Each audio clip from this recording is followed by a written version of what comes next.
back to Farmstead Forge. Today I'm doing a quick video on weldable D-rings for trailers. So my main big trailer has stake pockets and strapping to tie down to until you get to the beaver tail, and then there's nothing. There's times I just need to tie back to something to my beaver tail, so that's why I made these guys.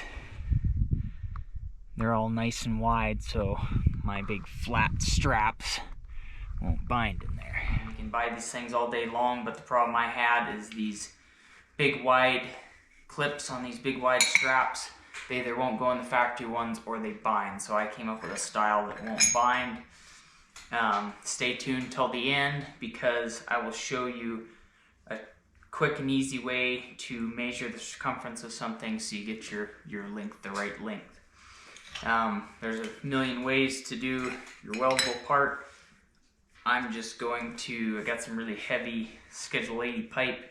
I'm just gonna cut off and we'll cut a slit in it. For my rod, I ground it down kind of like a pencil, a blunt pencil.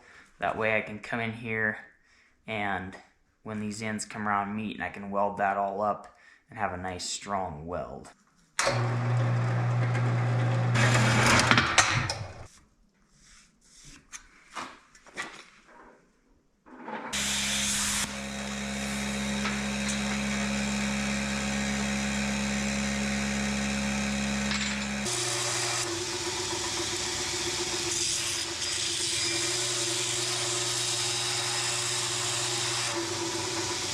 Alright, so I have a center mark on my jig where I come in with my end, and I like to heat these tight bends with a torch. If you don't have a torch, you just use a forge or vice versa. And obviously steel stretches easier than it compresses, so I want the most of my heat to be in on this side. And I'm about out of juice with my torch, so we might be doing it in the forge, and then we'll see.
I'll do a little adjusting in the forge and we'll be right on track.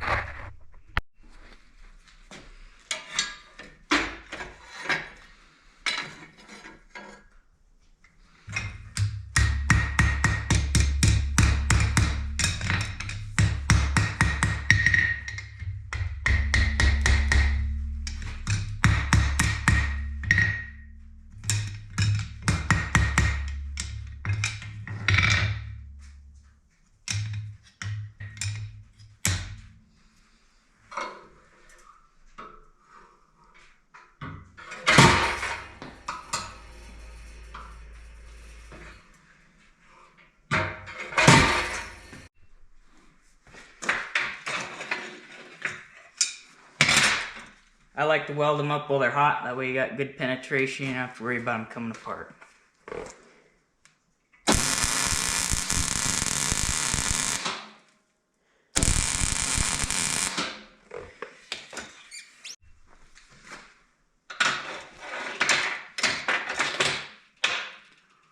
There we got a D-ring all welded up. Nice and hot, and still should pivot nice in the pipe. Dab my pipe.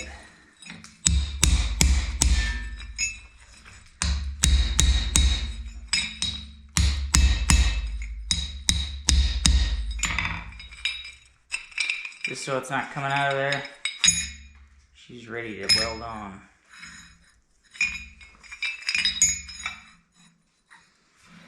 My channel iron I have for this certain jig is 4 inches, and then I think this is 2 3/8. Yeah, I like drill stem pipe.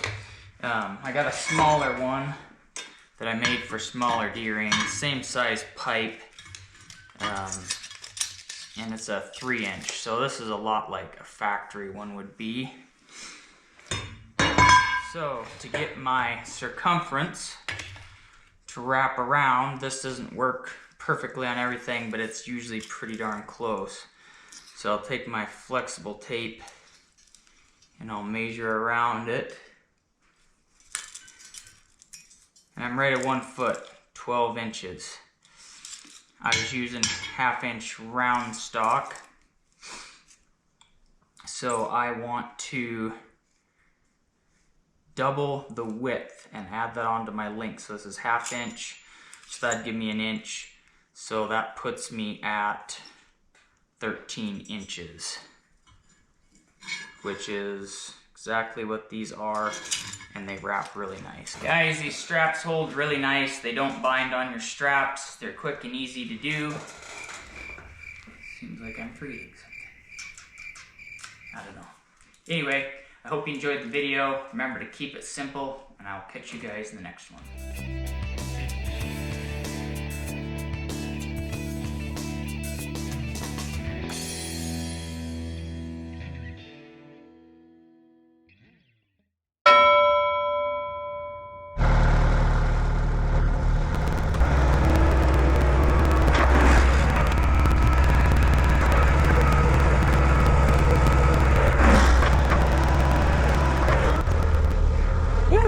Bales are tight. Maybe the next video will be how to make bale spears.